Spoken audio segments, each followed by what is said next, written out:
Hey guys, tonight we aren't just traveling back in time, we're undergoing a full incarnation. We're going to step into the mind of one of history's most formidable, and frankly, most peculiar intellects. You're about to spend a day as the one and only Isaac Newton, during the single most productive year of his entire life. You'll be waking up in his bed, thinking his thoughts, and feeling the immense, crushing weight of a universe whose rules are still a complete mystery. It's a journey into a world without electricity, without modern medicine, and without a decent social media feed to distract you from, well, inventing calculus. And let's be honest, given the state of 17th century hygiene and the whole bubonic plague thing happening just down the road, you probably wouldn't survive this adventure in reality. But from the comfort of your bed, you're perfectly safe. So, before you settle into comfort, if stories like this bring you a sense of peace, please consider a gentle tap on the like and subscribe buttons. There's no obligation, of course, but it truly helps our late-night journeys find more fellow travelers. And as always, I'd love to know where you're listening from tonight. Go ahead and post your city or country and the local time in the comments. It is always a quiet thrill to see our little community of night owls stretching across the globe. Now, let the outside world fade away. Dim the lights down low. Let the soft white noise of a fan carry you. Take a deep breath, and step with me into tonight's story. You become aware not of an alarm, but of a subtle shift in the quality of the darkness. The blackness of the room has softened to a deep charcoal grey. There is no sound, no hum of a refrigerator, no distant rumble of traffic, no electronic anything. The silence is so profound, it feels like a substance, thick and heavy in the air. The first sensation is the cold. It's a damp, penetrating chill that seems to emanate from the very stone walls of the farmhouse. You're burrowed under a coarse wool blanket and a heavy linen sheet, and the small pocket of warmth you've created is your only refuge. This isn't your bed.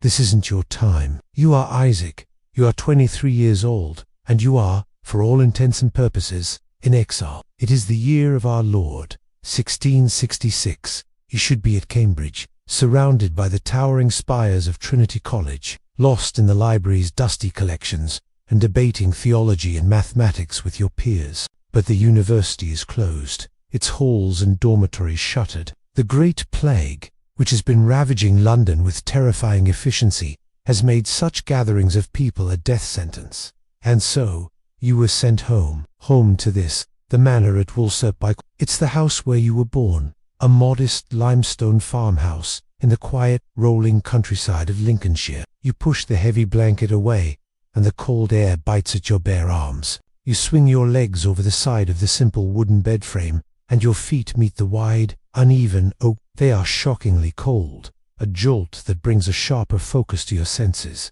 The room is sparse. Aside from the bed, there is a small wooden chest for your clothes, a simple washstand with a ceramic basin and pitcher, and a writing desk. The desk is the true heart of the room, a chaotic landscape of paper, inkwells, quills, and strange diagrams only you can understand. It's where the real work happens. Your mind, even in these first waking moments, is not quiet. It never is. It's a restless, churning engine of questions and calculations. Before your eyes are fully adjusted to the gloom, you're already replaying a mathematical problem from the night before, a nagging inconsistency in a proof. You think about the nature of motion, the path of a cannonball, the orbit of the moon. Why does it stay up there? What invisible tether holds it in its arc? Most people look at the moon and see a lantern in the sky. You see a problem to be solved. You stand and stretch, the sinews in your back pulling tight. You're of average height,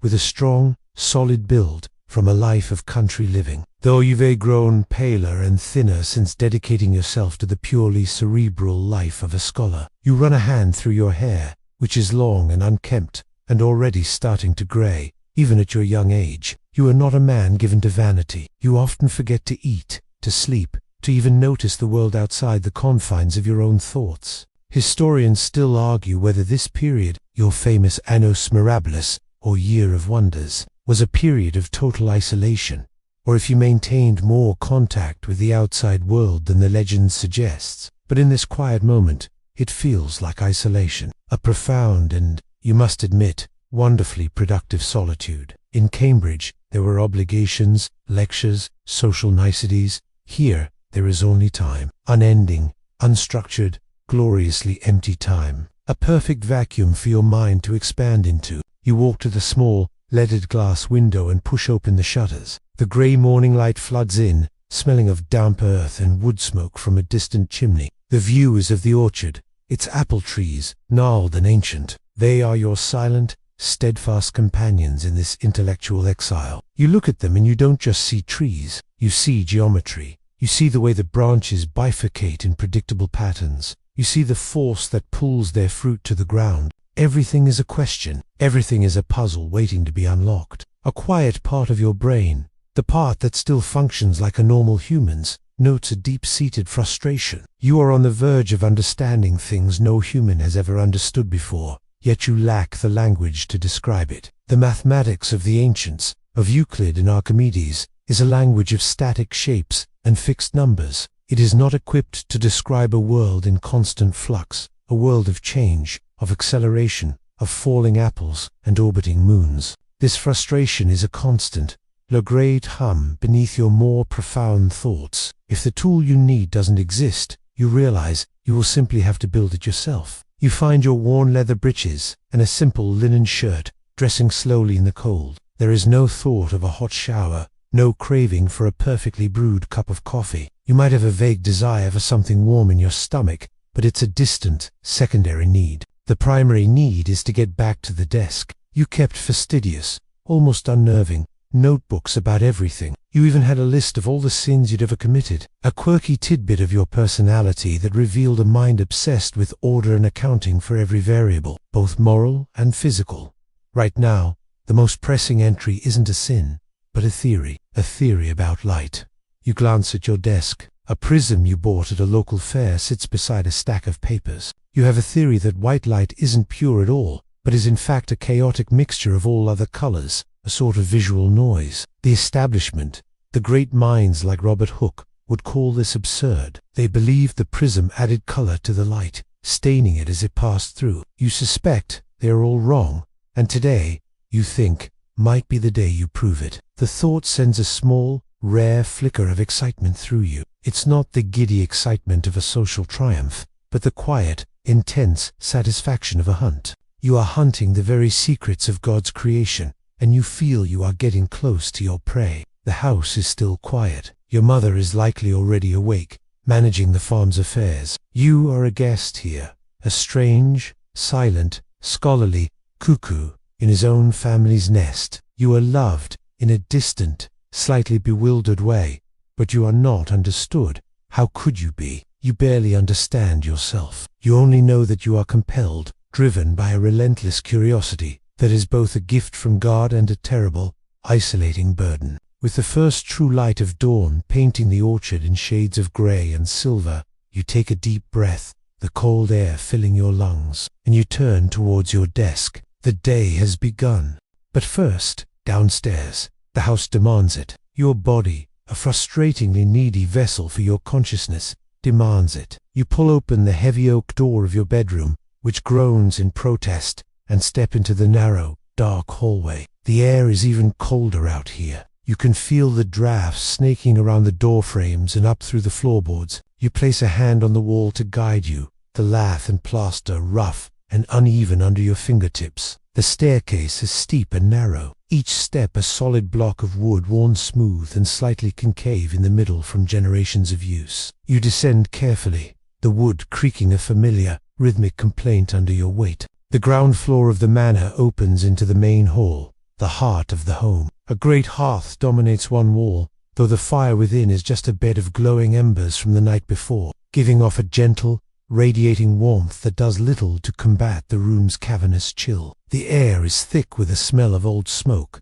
a scent that has so thoroughly permeated the wood and stone of this house that it has become a part of its very structure. It's a smell of security, of warmth, of home, but also a constant reminder of the inefficiency of everything. You imagine a fire that gives off pure heat with no smoke, a perfect transference of energy, and file the thought away in the vast, cluttered archive of your mind. Your mother, Hannah, is already in the kitchen, a small, practical space adjoining the hall. She looks up as you enter, her expression a well-practiced mixture of maternal affection and mild exasperation.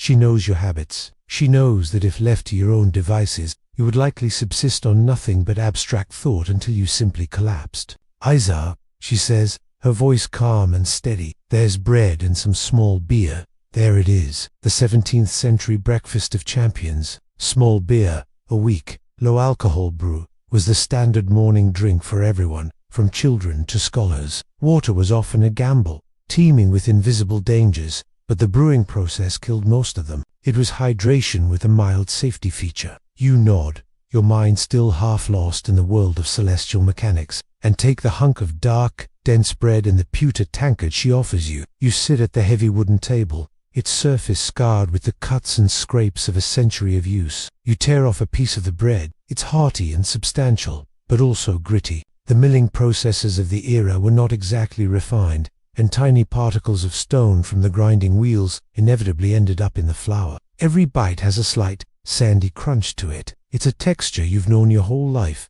as familiar as the cold floorboards in your room. You chew mechanically, your eyes fixed on a condensation-beaded window. As you chew, your finger absently traces a shape in the moisture on the glass, a parabola. You trace another line, a tangent to the curve.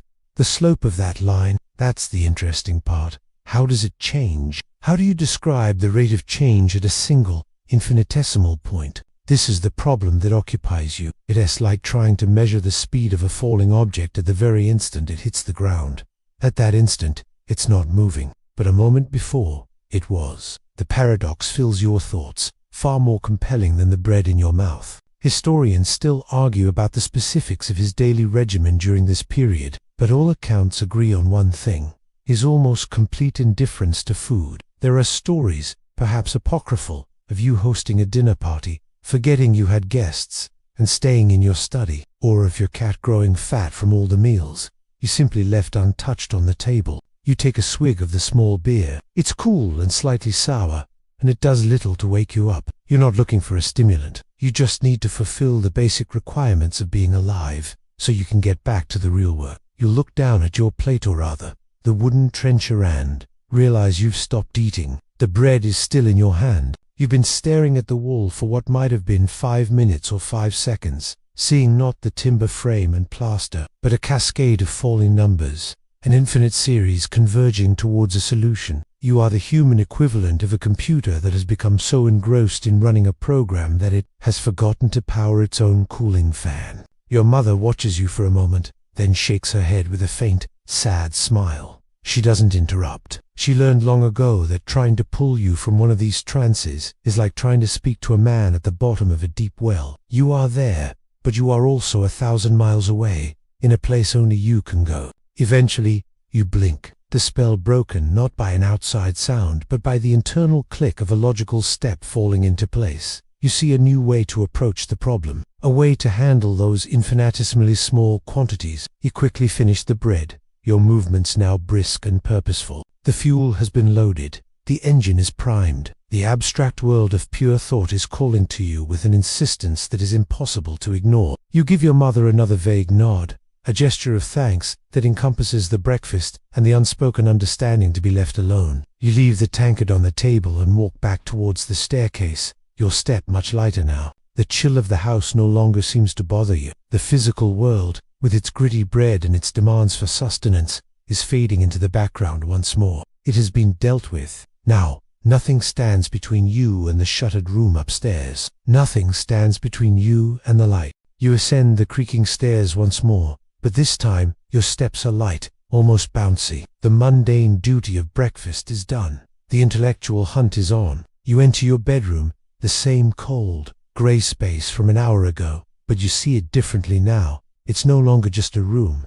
It's a laboratory, a blank canvas, an arena where you will interrogate the universe. Your gaze falls on the desk, the chaotic pile of papers and books. Remember the prism you bought at the Stourbridge Fair? It's sitting there, a simple wedge of glass, inert and unassuming. To anyone else, it's a child's toy, a bauble that makes pretty colors. To you, it's a weapon. It's the key. But first, you must command the light. The sun is climbing higher now, and the soft grey morning is brightening into a stronger, clearer day.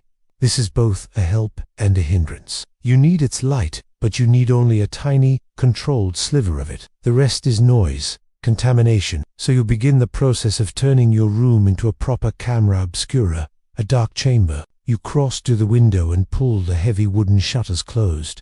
The room is instantly dimmed, but not dark enough. Light bleeds in through the cracks around the frame, thin, bright lines of silver against the gloom. This will not do. Precision is everything. You begin searching for scraps of cloth, old rags, even discarded pages of notes you've deemed unworthy. You meticulously stuff them into every crack and seam of the window frame, tamping them down with your fingertips. This is your life in miniature, an obsessive, patient quest to eliminate all extraneous variables, to create a pure, controlled environment where a single truth can be observed without distraction. It's the 17th century equivalent of building a clean room. You are transforming your boyhood bedroom into a high-stakes scientific instrument, and any stray photon is a potential source of error. Finally, the room is plunged into a profound, velvety blackness. You stand still for a moment, letting your eyes adjust. The silence you noted this morning returns, but it's different now. It's a deliberate, engineered silence, a backdrop for the work to come. You can hear your own breathing, the soft thump of your heart. In this moment, you are the only moving thing in your sealed-off universe. Now for the crucial step. You need to make a single, perfect entry point for the light. You take a small, sharp knife from your desk bodkin, really used for making holes in paper or leather. Historians still argue about the precise shape and size of the aperture you created, but its function was singular. To tame a sunbeam, you approach the shutter, your movements slow and deliberate. There's no undo button here. You can't just patch the drywall if you mess up. You are about to permanently alter your mother's farmhouse. You find the spot you had envisioned, a place on the thick oak shutter where the sun's rays will fall most directly. With a steady hand, you press the tip of the bodkin into the wood and begin to turn it, carving out a small, circular hole. The work is slow. Wood shavings curl away and drop silently to the floor. The smell of freshly cut oak, sharp and clean, fills the air around you. For these few minutes, all your vast, cosmic thoughts are focused on this single, tiny point. The problem of planetary motion is forgotten. The invention of a new mathematics is on hold. Everything hinges on creating one small, clean whole. It's a strangely grounding task. It feels good to be making something physical, to be using your hands for something other than pushing a quill across paper. You are a thinker, yes, but you are also a maker. It is a side of you that the powdered dandies at the Royal Society in London often forget.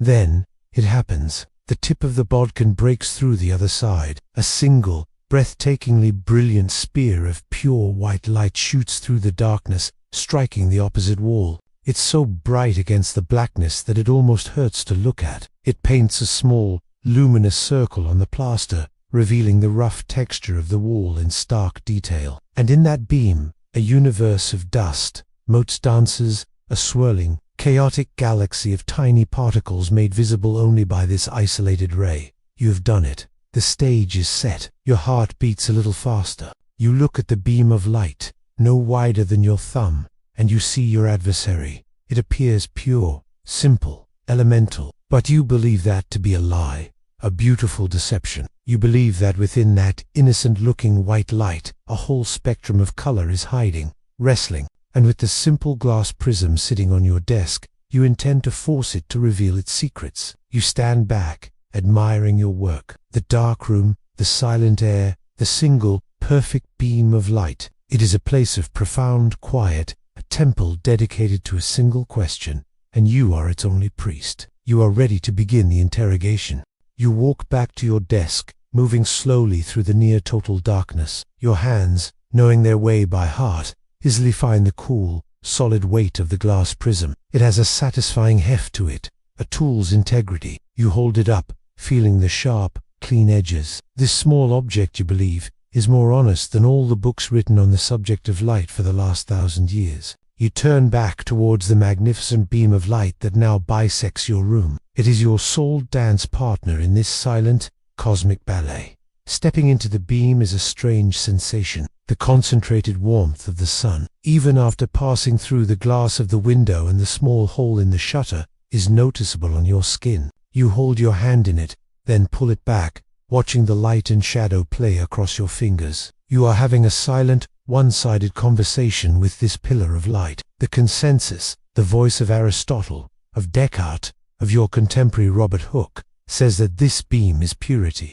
It is elemental white. They believe that any color that appears when it passes through your prism is a stain, a modification, a corruption of that pure whiteness. You think that's nonsense? And you're about to prove them wrong. It's a bold, almost arrogant position for a 23-year-old scholar in exile. But you've learned to trust the relentless logic of your own mind above all else. You take a deep breath. With the steady hand of a surgeon, you interpose the prism into the sunbeam. The effect is instantaneous and utterly silent. The small, white circle on the far wall vanishes. In its place, a breathtaking smear of color appears, stretched out horizontally. It's an oblong splash of pure, vibrant light, like a painter's secret palette laid bare. At one end, a deep, soulful violet melts into a rich blue, which softens into a sea green, then ignites into a brilliant yellow, warms to a fiery orange, and finally deepens into a blue. It's the familiar rainbow, of course,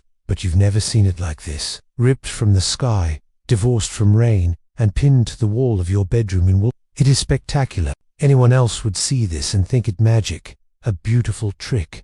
You see it as evidence, a confession. You are witnessing the central piece of the accepted theory, and your goal is to dismantle it. The argument you're having with this beam of light is simple. Hooke would say, see, the prism has bruised the light, wounded it into producing these colors. You, however, are looking at this vibrant display and thinking, no, the prism has not created anything. It has only unshackled what was already there. You see it not as a manufacturing process, but as an act of sorting. You believe the white light is a chaotic mob of all these different colors, all traveling together, superimposed on one another. The prism, with its angled sides, simply bends each color by a slightly different amount, forcing the mob to spread out and reveal its individual members. Historians still argue about the optical quality of the glass available to you, but even with its likely imperfections and the tiny bubbles trapped within the 17th century glass, the effect was undeniable. The colors are there, vivid and distinct. You would spend a long time just watching it,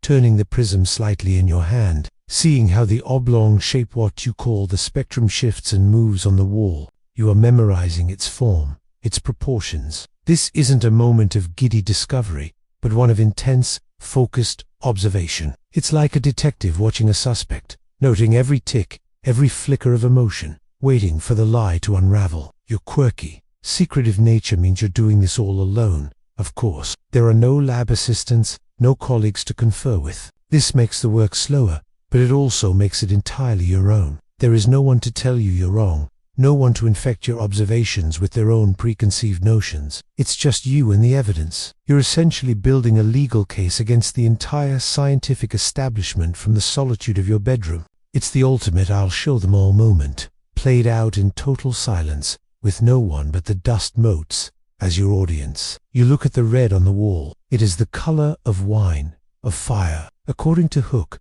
this is the strongest and least corrupted color. You then look at the violet. It is deep and mysterious. Hooke would call this the faintest, the weakest, the most thoroughly deadened version of the original white. You believe they are simply different things, like how a horse and a cow are different animals, not merely modified versions of each other. You believe this red light has its own fundamental identity, as does the violet. And if that's true, then no amount of further bruising or staining from another prism could possibly change their nature.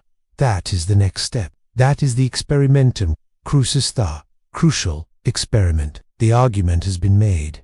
The light has presented its testimony. Now, it's time for the cross-examination. You look at the beautiful, silent spectrum on your wall. It's a stunning, almost divine sight. But you are not here to worship it. You are here to dissect it. To dissect a rainbow, you need more than just a prism. You need another tool of radical simplicity. You find a piece of stiff board, perhaps the cover of a ruined book, and with the same patient intensity you used on the shutter, you cut a small, narrow slit into it. This is not a work of art. It's a functional, almost brutally simple device. It is, however, the most important arts and crafts project in the history of science. Its purpose is to act as a gate to allow only one color to pass. Now begins the truly frustrating part of the day. working in the deep gloom. You must now align everything perfectly. It's like trying to thread a needle in a cave, a task that requires an almost inhuman level of patience. A quirky tidbit about you that is perhaps your greatest scientific asset. You place the board on a small stand a few feet away from the first prism. You have to position it so the entire beautiful spectromat oblong smear of color from section 4 splashes against it. Then, you must adjust the board with minute, painstaking movements until only a single, pure color shines through the narrow slit.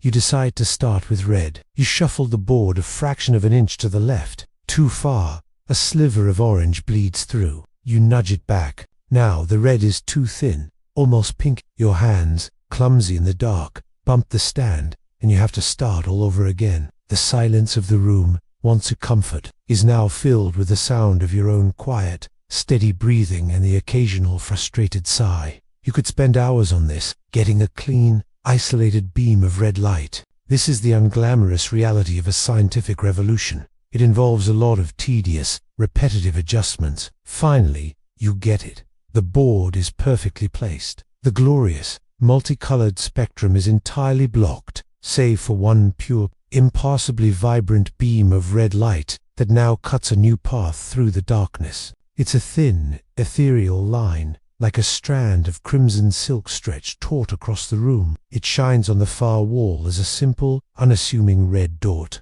Now for the final act, the moment of truth. You pick up your second prism. Your heart, despite your calm exterior, is hammering against your ribs. Your theory, your entire argument with the light, rests on what is about to happen. If Robert Hooke is right, if the first prism bruised the light to make it red, then this second prism should bruise it even further, torturing it into some new, darker color, or perhaps smearing it into a new spectrum of its own. If you are right, this red light is elemental. It is itself. The second prism can bend it, but it cannot break it. You step into the path of the isolated red beam, your body eclipsing the dot on the wall. With a hand that is now as steady as stone, you place the second prism into the path of the light. You step aside, and you look at the wall. The red dot is no longer in the same place. It has been refracted, bent by the second prism to a new position, but it is still red. It is a perfect, unwavering, unapologetic circle of pure red light. It hasn't been stained, or modified, or broken. It endured the trial by glass and emerged unchanged. A slow breath you didn't realize you were holding escapes your lips. That's it.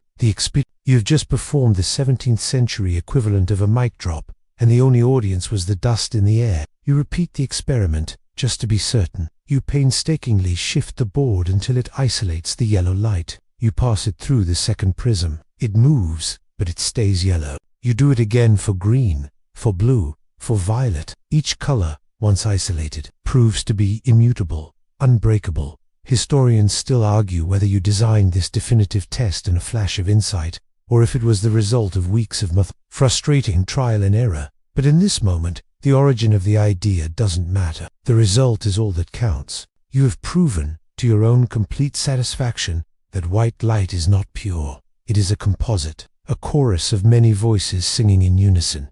The prism is not a creator of color. It is a conductor, a sorter, telling each voice where to stand. You are the only person on the entire planet who knows this for a fact. The feeling is not one of triumphant joy, but of a deep, quiet, and intensely solitary satisfaction. It is the feeling of having solved a puzzle that no one else even knew was a puzzle. You have won your argument with the beam of light. You have forced it to confess its true nature. For a long while, you just stand there in the darkness, watching the single, defiant dot of colored light on your wall. A tiny beacon of a vast, new understanding. The experiment is over. The truth, as you see it, is secured. A deep, intellectual peace settles over you. Slowly, you begin to dismantle the sacred space you created. You remove the board with the slit, carefully placing it on your desk. The prisms, your tools of interrogation, are wiped clean on your sleeve and set beside it. The rags are pulled from the window frame,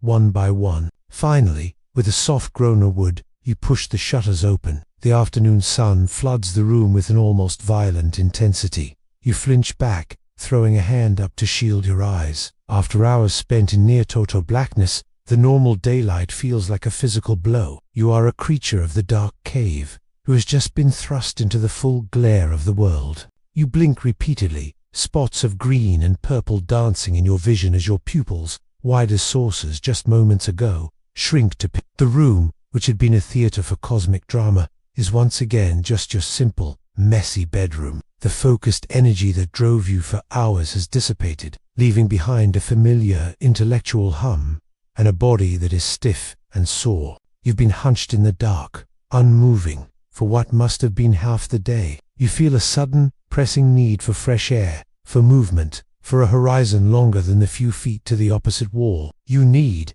as a future generation might say, to go and touch grass. You leave your room and descend the stairs, your eyes still adjusting to the light. You pass through the main hall and out the back door of the manor, into the garden.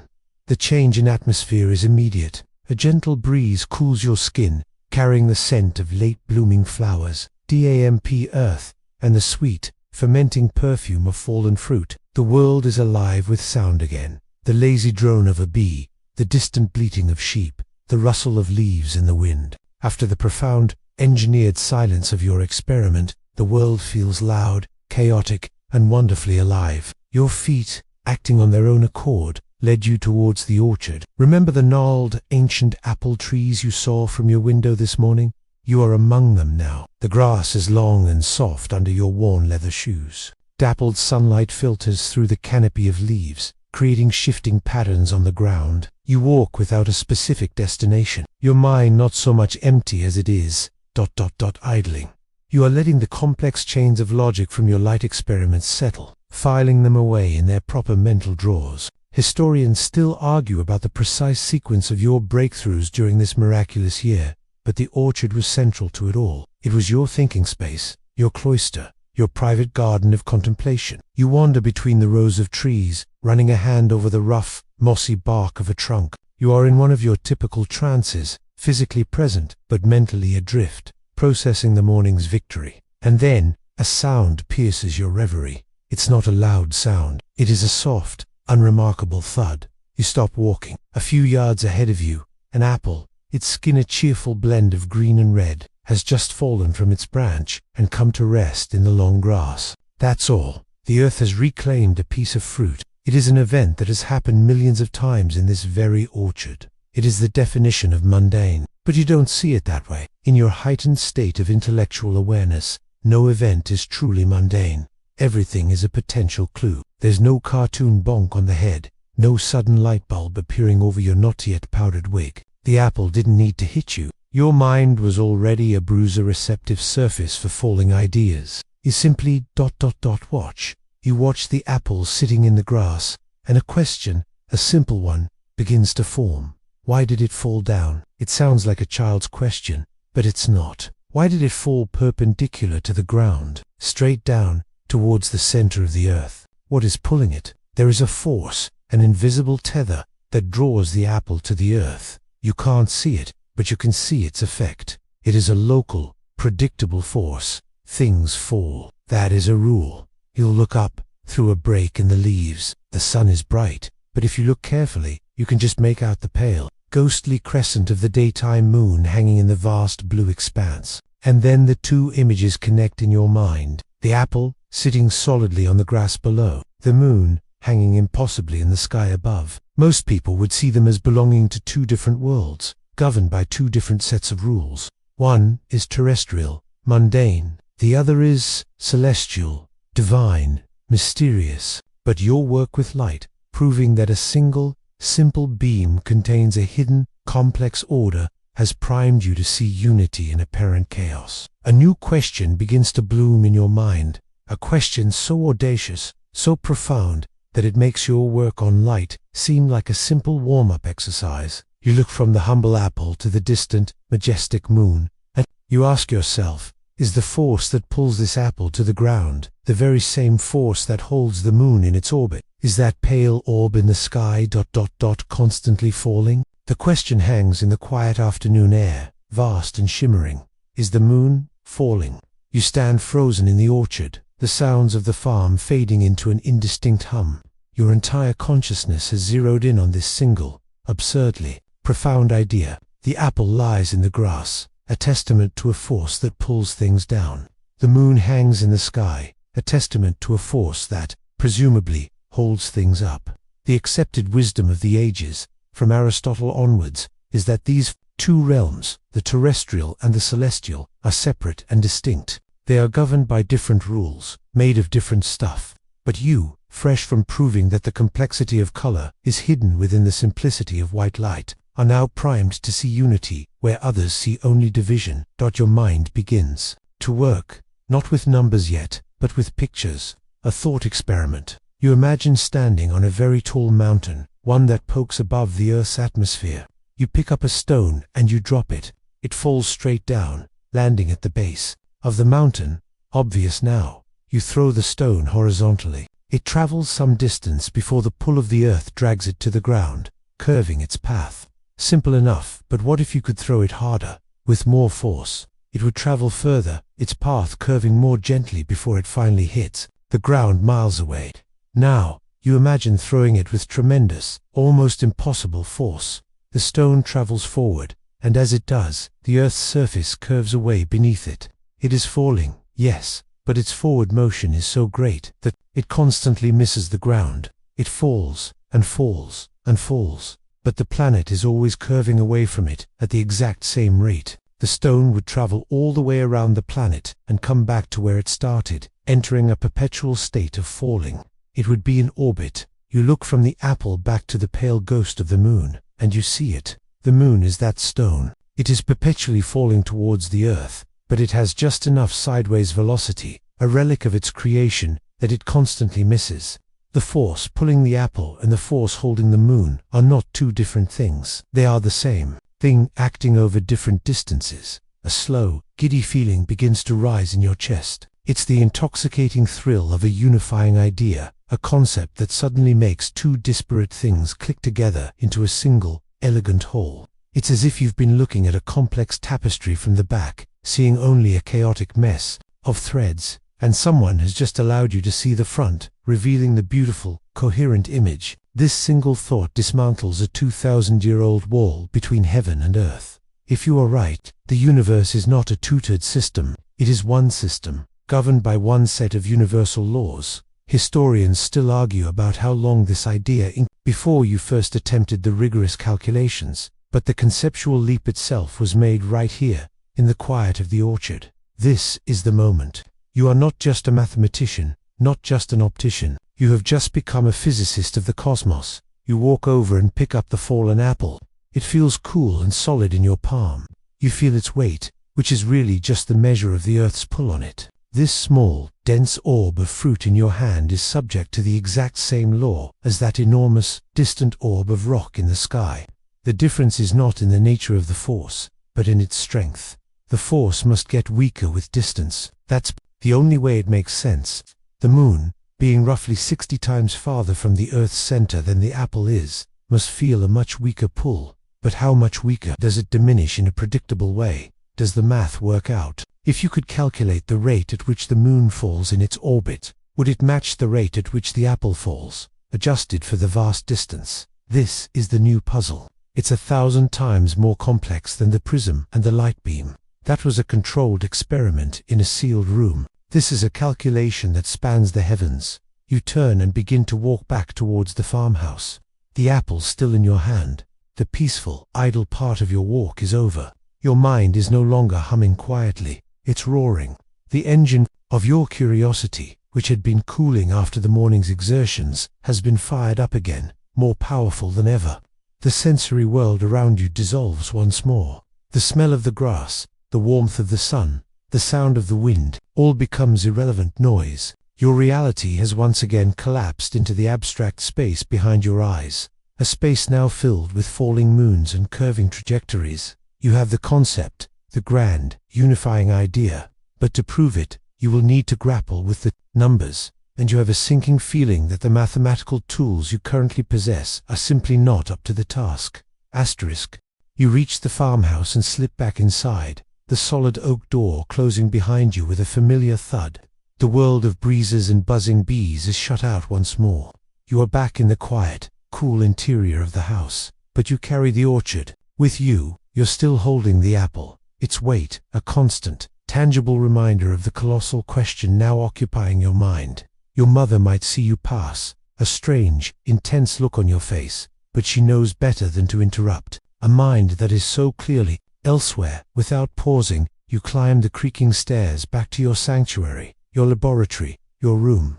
The scene of your morning's triumph with light feels different now. The prisms and boards on your desk seem like relics from a distant past, artifacts of a problem you've already solved. A new, far larger beast looms. You sit down at your desk, place the apple carefully to one side, as if it were a royal scepter, and pull a fresh sheet of paper towards you. You dip your quill in ink. Don't end. You stop.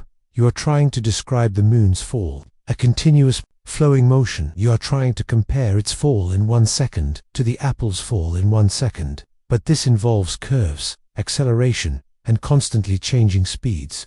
You begin to sketch, using the tools you have, the elegant, rigid geometry of the Greeks and the powerful, but ultimately static, algebra of your more recent predecessors. You draw circles and triangles. You write down equations. You try to approximate the smooth curve of an orbit by breaking it down into a series of tiny, straight lines. It's like trying to build a sculpture of a flowing river using only bricks. The frustration begins as a low hum, but quickly builds to a roar that deafens you to all else. Every path you take leads to a dead end. Every calculation becomes bogged down in a swamp of unmanageable complexity. The math you have is designed to measure things that hold still. A triangle's angles are fixed. The value of x in an equation, once solved, is constant. But how do you capture the speed of a falling apple at a single instant? At any given instant, it has a specific speed, but that speed is also constantly changing. The very act of measuring it at a single point seems to stop its motion. A frustrating paradox. You scratch out another series of equations, the quill digging into the paper with force. This isn't working. It's like trying to tell someone how to watch a movie by showing them a single photograph. You have the photograph, the idea of universal gravitation, but you can't describe the motion. The beautiful, elegant idea from the orchard is turning into an ugly, intractable monster on paper. You feel your brain buffering, trying to load a file that is simply too complex for its current operating system. You push back from the desk, a wave of intellectual fury washing over you. You look at the pile of crumpled papers already accumulating on the floor. It's a monument to failure. For a moment, you feel a flicker of doubt. Maybe the idea was wrong. Maybe the universe is divided. Maybe the celestial and the terrestrial are governed by different rules, and you are a fool for trying to unite them. But the doubt doesn't last. The core idea feels too right, too elegant to be wrong. The fault is not in the concept, it's in the language you are using to describe it. The tools are the problem. When a craftsman's tools are too crude for the job, he doesn't abandon the project. He builds better tools. This is the moment of decision, the 17th century equivalent of a rage quit, where instead of throwing the controller, you decide to reprogram the entire game from scratch. Historians still argue how much of what you did next was pure invention versus a brilliant synthesis of the work of your predecessors like Barrow and Met. But the result was a tool of unprecedented power, forged in the heat of this very frustration. You realize you cannot solve the problem of gravity today. Not with this math. First, you must invent a new math. A strange calm descends upon you. The fury is replaced by a cold, clear sense of purpose. You are no longer trying to solve the problem of the moon. You are now focused on a more fundamental task, creating a language that can talk about things that change. A mathematics of motion, of flux, of flow. You will call it the method of fluxions. You sweep the failed calculations off your desk with a decisive sweep of your arm. They flutter to the floor, joining the other casualties of your intellectual war. You take another fresh sheet of paper. You pick up your quill, but this time, you don't draw a diagram of the solar system. You draw a single, simple curve. Then you draw a point on that curve. Your goal is no longer to find the orbit of the moon. It is to find the slope of that line, at that single, infinitesimal point. You are going to learn how to work with ghosts, with quantities that are vanishingly small, almost zero, but not quite. You are going to learn to work with infinity. You stare at the simple curve you've drawn on the fresh sheet of paper. It is your new world. The pile of discarded calculations on the floor is the old world, the world of the static and the fixed. This curve represents motion, change, flow, and you are about to become its master. The apple, your gravitational muse, sits on the corner of the desk, a silent, patient observer. Your mind begins to work in a way it never has before. You're not just solving a problem, you're building a new way to think. You decide to call the quantities that change, like the distance a falling apple has traveled, fluence, because they are fluid, flowing, and the rate at which they change at any given instant, the apple's speed at a precise moment, you decide to call the fluxion. It is a beautiful, intuitive name. You are creating a language of flow. The core of the problem remains the same as it was an hour ago. How to handle the instant, the moment. It is an infinitely small slice of time. How can you calculate a rate of change over a period of time that is, for all practical purposes, zero? You start sketching. You take 2 points on your curve, very close together. You can draw a line between them and calculate its slope. That slope is the average rate of change between those 2 points. That's easy. That's old math. But what you want is the rate of change at a single point, the instantaneous rate. So you imagine sliding the 2 points closer together. The line connecting them gets shorter.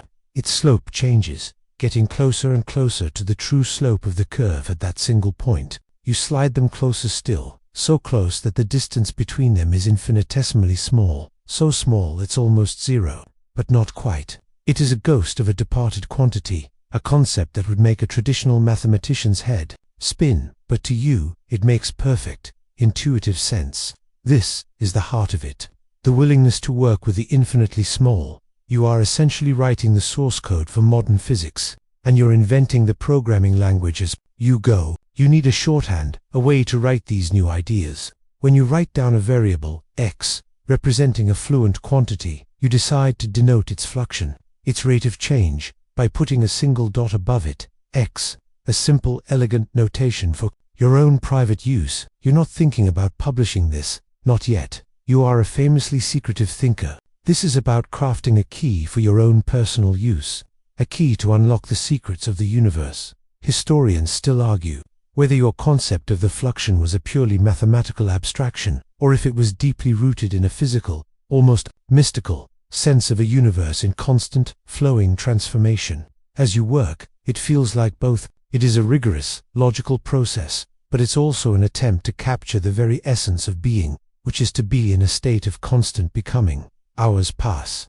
The sun, which was high in the sky when you came in from the orchard, begins its slow descent, and the light in your room softens from a bright, harsh white to a warmer golden hue. You don't notice. The world outside your window has ceased to exist. Your reality is this sheet of paper, the scratch of your quill, the dance of these new symbols. You fill page after page, not with calculations, but with methods, with principles. You discover that just as you can find the fluxion from the fluent, the rate from the distance, you can also do the reverse. You can find the fluent from the fluxion, a process of summing up all the tiny, instantaneous changes to find the whole dot, and then, the great discovery within the discovery. You realize that these two processes, finding the rate of change and summing up the changes, are perfect inverses of each other. They are two sides of the same coin. They undo one another. This would become known to the world as the fundamental theorem of calculus, arguably the most important single theorem in all of mathematics. For you, in this moment, it is a moment of stunning, beautiful symmetry. You've not just invented two new processes, you've discovered their profound, unbreakable connection. You lean back in your chair, the wood creaking in protest. Your shoulders ache with tension. Your eyes are strained from staring at the paper. You are mentally exhausted, but it is the satisfying exhaustion of a blacksmith who has spent a long day at the forge and has finally shaped a perfect, flawless tool. You look over at the apple, the original problem, the moon. You still haven't calculated its orbit. You haven't proven that gravity weakens with the square of the distance, but you know, with a deep and unshakable certainty, that you now can. The weapon is forged. The method of fluxions is born. Tomorrow, perhaps, you will wield it. But for now, you just sit, breathing slowly, as the afternoon fades around you.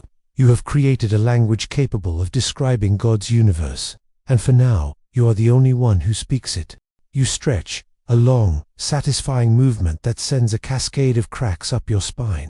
The muscles in your neck and shoulders are coiled into tight, angry knots. You roll your head, trying to work them out. The mental forge has cooled, and now you are left with the weary shell of your physical body. You stand up and walk to the window, looking out as the sun finally kisses the horizon.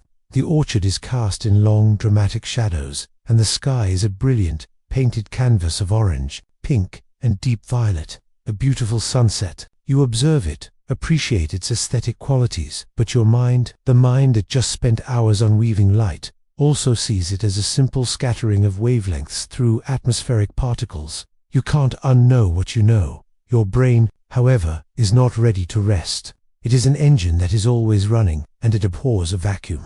The intense, razor-sharp focus of mathematical creation has subsided, but it needs a new problem to solve, a new puzzle to chew on, and you have one, waiting, a puzzle of a very different sort. You turn away from the window and the world of rational, predictable light, and walk towards a large, locked wooden chest that sits in the corner of your room. This is the part of your life that no one at Cambridge, no one at the Royal Society, is ever meant to see. This is the part of your resume that history will conveniently try to erase for a few centuries. You kneel down, retrieve a heavy iron key from a hidden pocket, and unlock the chest. The air that wafts out as you lift the lid is heavy with the scent of old leather, strange herbs, and a faint, sharp, metallic temps. This is not the clean, abstract world of mathematics. This is the dark, messy, and secretive world of alchemy. You reach inside and pull out not treatises on geometry, but ancient leather-bound grimoires, filled with cryptic symbols and florid, allegorical language. You retrieve tightly stoppered glass vials containing silvery mercury and powders of antimony and arsenic. This is your other work, your night job. You carry the books and a few of the vials to your desk, pushing aside the sheets filled with your fluxions to make room. It's a jarring contrast. On one side of the desk lies a language of pure, crystalline logic, capable of describing the motions of the heavens. On the other lies a language of metaphor and mystery, of green lions devouring the sun and serpents eating their own tails, all part of a secret dialogue on the transmutation of matter. Historians still argue, and likely always will, about how to reconcile the rational Newton of the Principia with the mystical Newton of the alchemical furnace. Were these two separate pursuits, or two sides of the same coin? For you, in this moment, they are part of the same grand quest. Both are attempts to understand the hidden architecture of God's creation. You believe that God wrote two books, the book of nature, which you study with prisms and mathematics, and the book of scripture, which you believe holds coded secrets about the nature of matter itself. Alchemy, to you, is the key to decoding that second book. You light a candle. Its single, flickering flame pushing back the encroaching darkness of dusk. You open one of the ancient texts, its parchment pages crackling like dry leaves. The text is in Latin, a coded, deliberately obtuse recipe for producing the Sophic mercury, a supposed key ingredient for the philosopher's stone, the substance that could not only turn lead into gold, but also grant eternal life. It's less like a chemistry textbook and more like a philosophical poem you have to solve, and you attack it with the same ferocious intensity you brought to mathematics. You cross-reference the text with another, poring over the strange allegorical illustrations. You are searching for patterns, for hidden meanings, for the kernel of truth you believe is buried under centuries of deliberate obfuscation. You are convinced that the ancients knew things that have been lost, secrets of how matter is constructed, and how it can be deconstructed and reformed. In a way, your quest for the philosopher's stone is not so different from your work on light. Both are attempts to break something down into its fundamental constituents and then reassemble them. The work is dangerous. You handle the mercury with your bare hands, mesmerized by its silvery liquid dance in the vial. You occasionally bring it close to the candle flame, heating it to observe its vapors, unaware of the insidious poison you are breathing in. The quirky, obsessive focus that makes you a brilliant scientist also makes you blind to the physical dangers of your alchemical hobby. The long-term effects of this exposure will be profound, but for now, you are simply a seeker, utterly absorbed in the great, secret work. The candle flame flickers, casting your intense, focused face in a dramatic dance of light and shadow. The logical, mathematical Newton has clocked out. The alchemist has taken his place. The candle on your desk sputters, its small flame casting a dancing, hypnotic light on the cryptic diagrams of the alchemical text. The world has shrunk to this small circle of warmth and the ancient, secretive words on the page. You are deep in the labyrinth, tracing the allegorical connections between the 7 classical planets, the 7 corresponding metals, and the 7 stages of the great work. To a modern mind, it's a baffling muddle of astrology, metallurgy, and mysticism. To you, it is a grand, unified field theory of everything. If only you could find the key to translate it. A voice from another universe, the world downstairs, calls your name. Isaac, supper. The sound is an intrusion, a rude interruption from the mundane world of bodily needs. It's your mother's voice, pulling you back from the philosophical quest for the prima materia, the first matter. A sigh escapes your lips. It is the same sigh of frustration you felt this morning when you had to leave your mathematical thoughts for breakfast. It seems the physical body is a relentless, tedious anchor, constantly dragging the soaring mind back to earth. You carefully mark your page in the grimoire, close the heavy leather cover, and reluctantly leave the sanctuary of your study. You descend the stairs into the main hall, which is now lit by the warm, flickering glow of the hearth. The fire has been built up for the evening, and it casts a cheerful, welcoming light that seems a world away from the solitary, intense candlelight of your room. A simple meal is laid out for you on the heavy wooden table, a bowl of thick pottage, hearty stew of vegetables, and perhaps a little meat hand, another piece of the same dense, gritty bread from this morning. You sit down and pick up the wooden spoon, and as you do, your mind, freed from the specific allegories of the text, immediately becomes a chaotic battlefield of the day's ideas.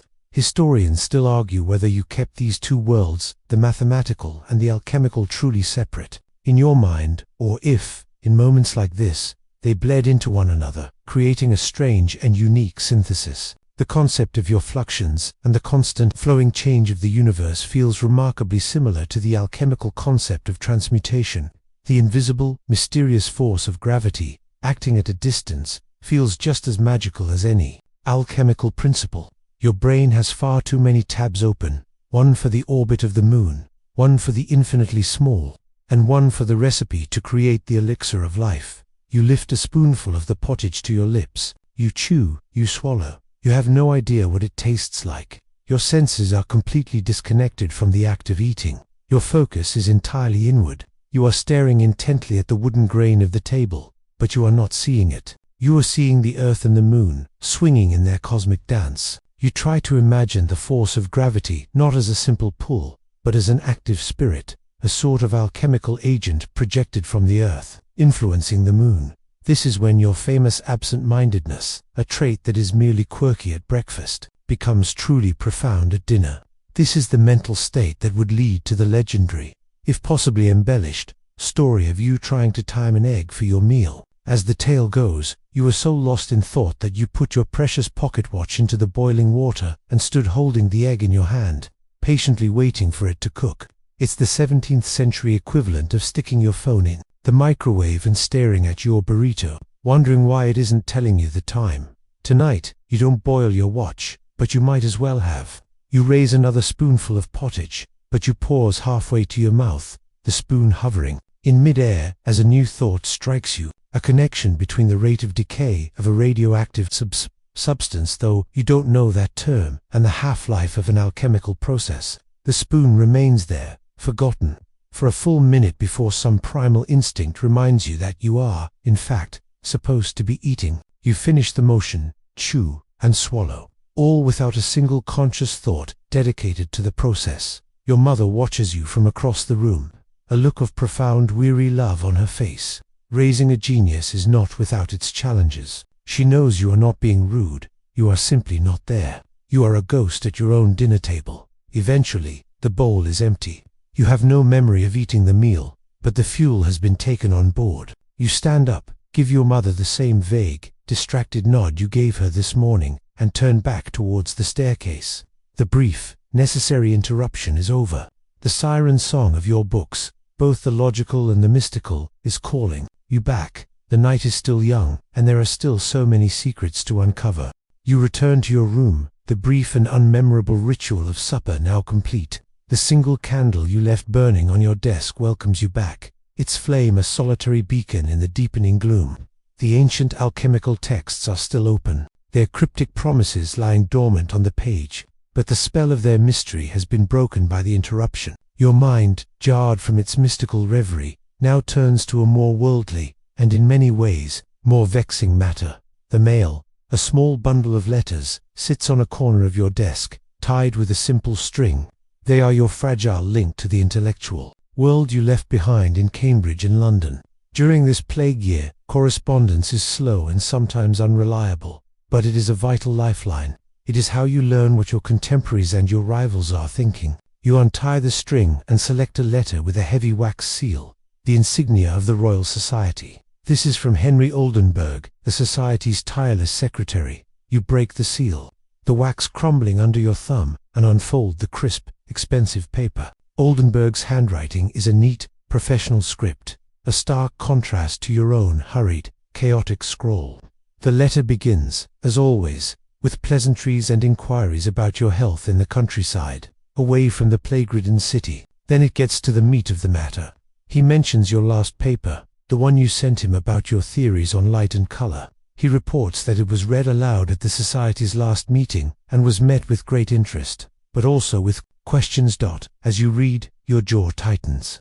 The questions are, of course, from Robert Hooke. Hooke, the Society's curator of experiments. A brilliant, intuitive man, but one who, in your opinion, lacks the mathematical rigor to back up his often grandiose claims. Hooke, through Oldenburg, raises objections. He clings to his own theory that the prism modifies the light. He suggests your experiment might be flawed. He proposes alternative explanations. The words on the page are polite, couched in the formal language of scholarly debate, but you read the subtext with perfect clarity. Hooke is challenging you. He is defending his territory. This is the part of the scientific life that you despise. The public debate, the criticism, the petty squabbling over priority. It feels like a profane defilement of the pure, solitary joy of discovery. Why can't they just see the truth of it? You performed the experimentum crucis. The proof is absolute. Yet here is Hooke, a man who has not replicated your work, picking at it from a distance. Historians still argue about the precise dynamic between you and Hooke. Was he a mere rival, or an unwitting catalyst for your own greatest achievements? His constant prodding forcing you to refine your work to an unassailable degree of perfection. Right now, he just feels like an irritant, a fly buzzing at the window of your mind. This is why you are so secretive. This is why the pages filled with your method of fluxions are hidden away, and why your grand theory of universal gravitation remains a private thought experiment. The thought of exposing those revolutionary ideas to this kind of pecking criticism makes you feel physically ill. It's the ultimate intellectual property strategy. You can't steal what you don't know exists. You keep your greatest treasures locked in the vault of your own mind. The 17th century scientific community is a gossip mill that runs on letters, and the drama unfolds over months, not milliseconds. But it's just as fraught with ego and rivalry as any future online forum. The letter also contains other news, gossip from the city, mentions of other experiments, but your mind is stuck on Hooke's critique. Your quirky, almost paranoid sensitivity to criticism means that even this second-hand challenge feels like a direct personal attack. You can already feel the angry, defensive reply composing itself in your head. A letter you will write and rewrite a dozen times, making it ever more sharp and dismissive. You fold the letter and put it aside, your mood distinctly soured. The peaceful, intellectual solitude of your day has been contaminated by the messy, competitive world of men. The quiet satisfaction of your discoveries is now tinged with the wearying prospect of having to defend them.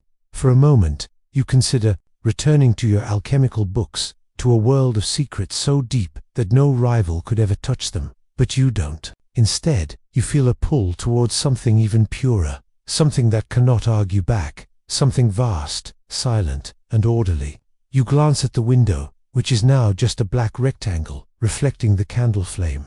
Beyond it lies the night sky, beyond it lies the silent, majestic clockwork of the heavens, a world free of Robert Hooke. You decide that is where you will turn your attention next. You extinguish the candle flame with a quick puff of air, plunging the room into near total darkness once more.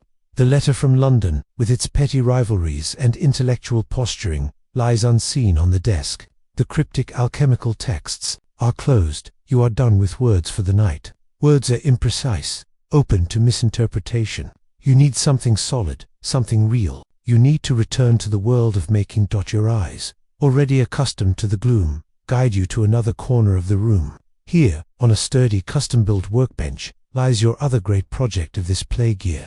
It is an assembly of tubes, knobs, and what appears to be a small, dull metal disc. This is your answer to the flaws of the world. This is your telescope.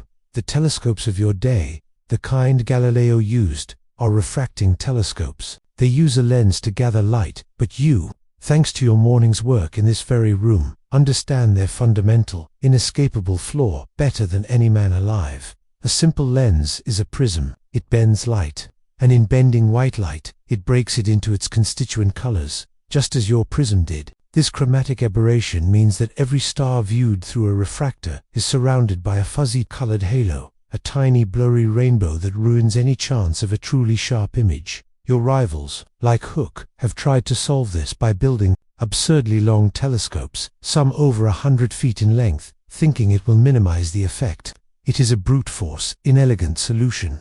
You know the real answer is not to build a better lens, but to bypass the problem of refraction entirely. Your telescope will use a curved mirror. A mirror reflects all colors at the same angle. It does not break the light. It simply gathers it. Historians still argue whether your primary goal was a clearer view of the heavens, or a very public, practical demonstration of your new theory of light, a device that worked precisely because your theory was right and Hooke's was wrong. This is the 17th century equivalent of letting your work speak for itself. You won't just write a better argument, you'll build a better universe. Viewer. Tonight, you turn your attention to the heart of the machine, the mirror. It is a small disc, perhaps 2 inches in diameter, made from your own custom-blended metal, alloy speculum metal, a mix of copper and tin, with a dash of arsenic to help it take a brighter polish. Your alchemical knowledge informs your metallurgy. See how it all connects. You cast the blank yourself, and now you must perform the most crucial and laborious task of all, grinding it into a perfect parabolic shape. There are no machines for this. There are no online tutorials. You must do it by hand, by feel. You sprinkle a fine abrasive powder onto a grinding tool, add a little water to make a slurry, and place the mirror on top. Then, you begin to work, pushing the mirror back and forth in a steady, repetitive rhythm.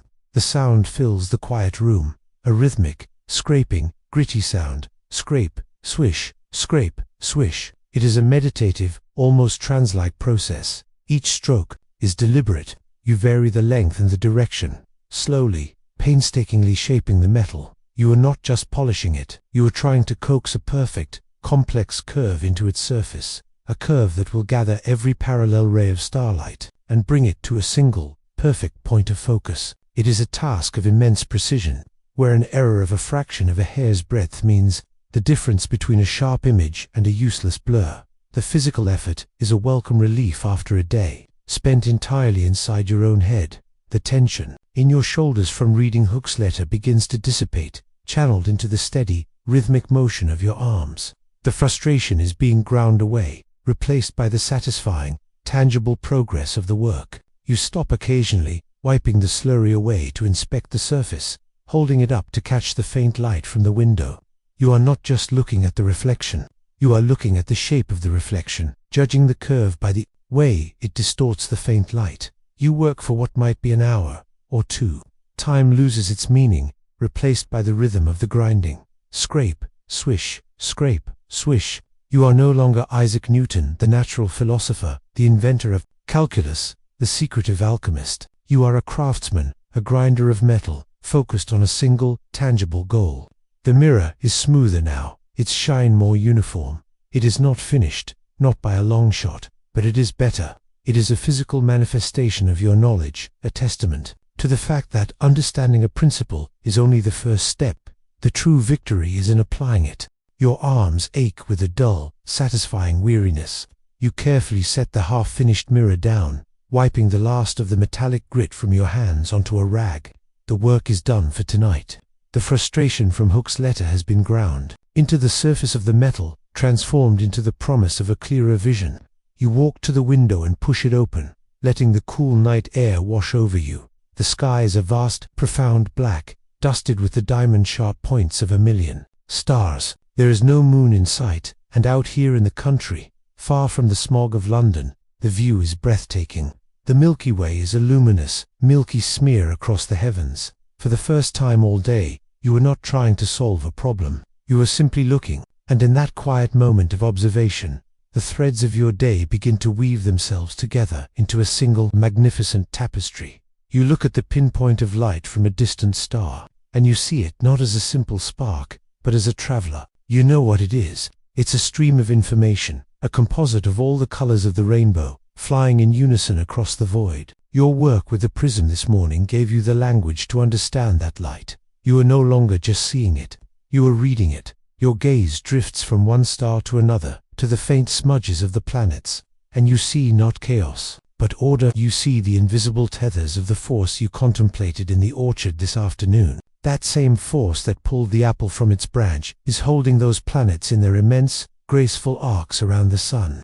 It is a universal law, stretching from the soil of your garden to the farthest reaches of the cosmos. Your work on gravity gave you the concept to understand that motion, and you know, with a certainty that feels as solid as the floorboards beneath your feet, that this motion is not just conceptual, it is calculable.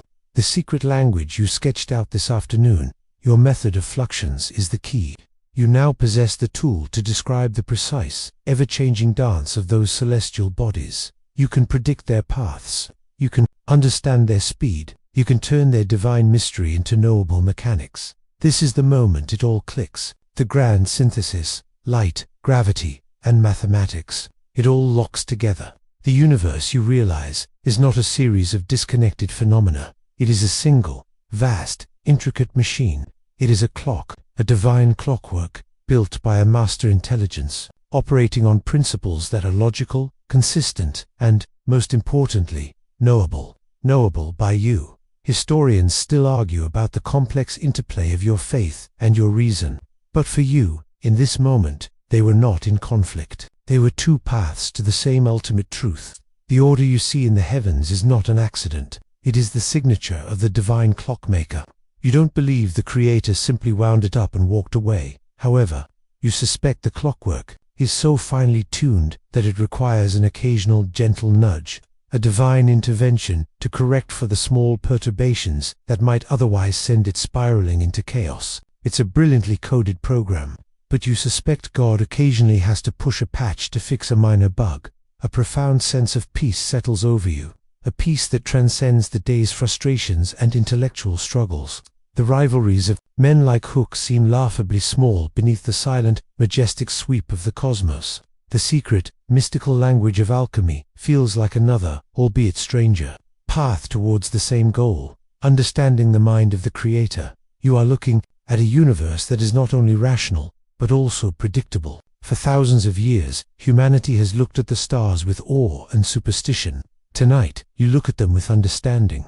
You don't have all the answers yet.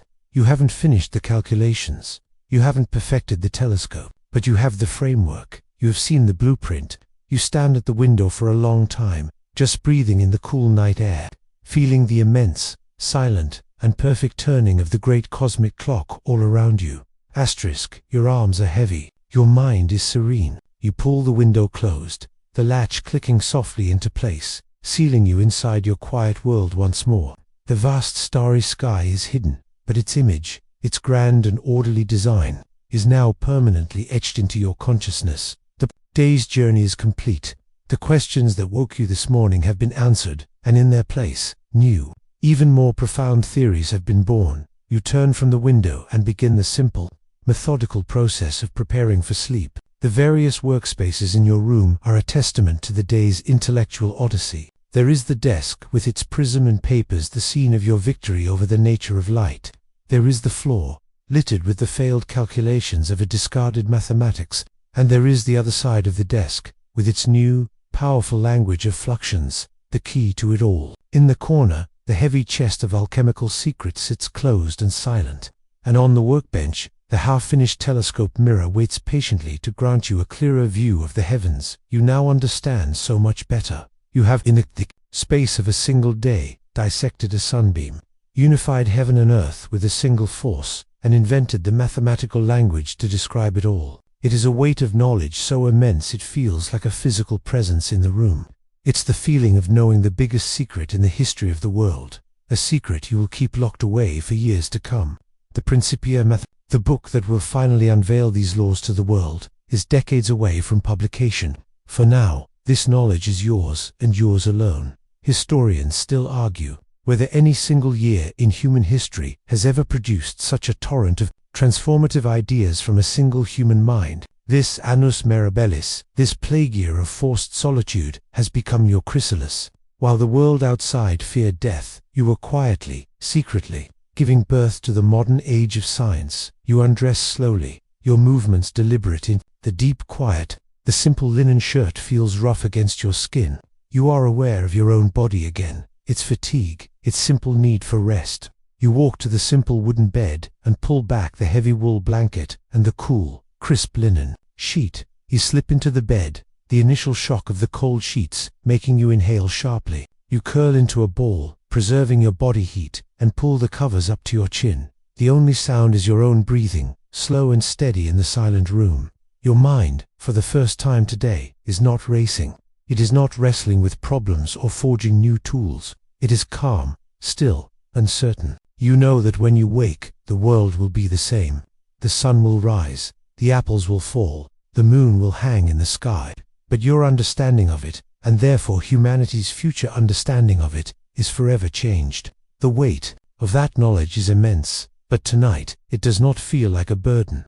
It feels like an anchor, grounding you in a universe of profound and beautiful order. As you lie there, listening to the old house creak and settle around you, you finally let your mind drift. You surrender to the quiet, and you begin to fall asleep. And now, the day is done. The intellectual struggles of Isaac Newton can fade into the soft darkness of the past. The weight of his discoveries can settle, becoming a soft, heavy blanket of comfort. Let the sharp focus of his mind dissolve. Let the candlelight flicker and die. Let the images of prisms and planets and spinning moons grow distant and soft and quiet. The only thing that matters now is the gentle rhythm of your own breathing, in and out. The world of 17th century England recedes, and you are left only with this moment, this quiet, this peace. There are no problems to solve now, no theories to prove. There is only the simple, easy descent into deep, restorative rest. The outside world is gone. Your thoughts are quiet. Your body is heavy and relaxed. Let the last remnants of the story drift away like smoke, leaving only a feeling of calm. It is time now to just let go.